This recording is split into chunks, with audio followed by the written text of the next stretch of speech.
স্বনামধন্য কবি সুকুমার রায়ের আরেক অনবদ্য সৃষ্টি। ও শ্যামা দাস, আইতে দেখি, বসতে দেখি এখানে, সেই কথাটা বুঝিয়ে দেবো 5 মিনিটে দেখে নে। জ্বর হয়েছে? হ্যাঁ, মিথ্যে কথা, ও সব তোদের চালাকি।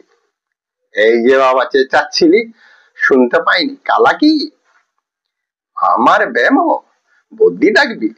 হ্যাঁ ডাকিস, না হয় বিকেলে, না হয় আমি বাতলে দেব। বাজবে মামা কি খেলে? আজকে তোকে সেই কথাটা বোঝাবোই বোঝাবো, না বুঝবি তো মগজে তোর গজাবে মেরে গজাবো।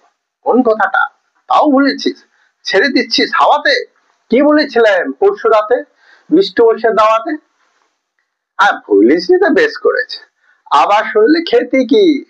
বড় যেহেতু পালিয়ে বেড়াস, মারিস নিজে এদিকে। বলছি দাঁড়া, ব্যস্ত কেন? আচ্ছা বস তাহলে নিচুতেই। আজকালের এই ছোকরা গুলোর তর সয় না কিছুতেই। আবার দেখো, বসলি কেন? বইগুলো আর নামিয়ে, তুই থাকতে মুঠে বোঝা বইতে যাবো আমিয়ে। সাবধানে আন, ধরছি দাঁড়া। সেই আমাকেই ঘামালি?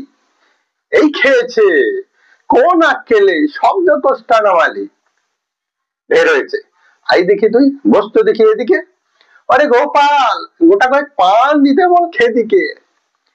বলছিলাম কি, বস্তুপিণ্ডু সূক্ষ্ম হতে স্থূলেতে, অর্থাৎ কিনা লাগছে ঠেলা পঞ্চভূতের মূলেতে।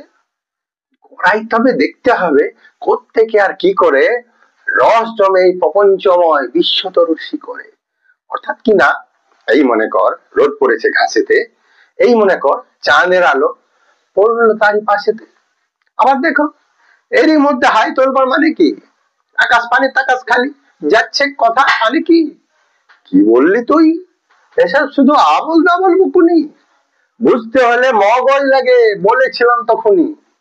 মগজ ভরা গোবর তোদের হচ্ছে ঘুটে শুকিয়ে, যাই কি দেওয়া কোন কথা তার ভিতরে ঢুকিয়ে। ও শ্যামা দাস, উঠলি কেন? কে বলছে চাষ পালাতে?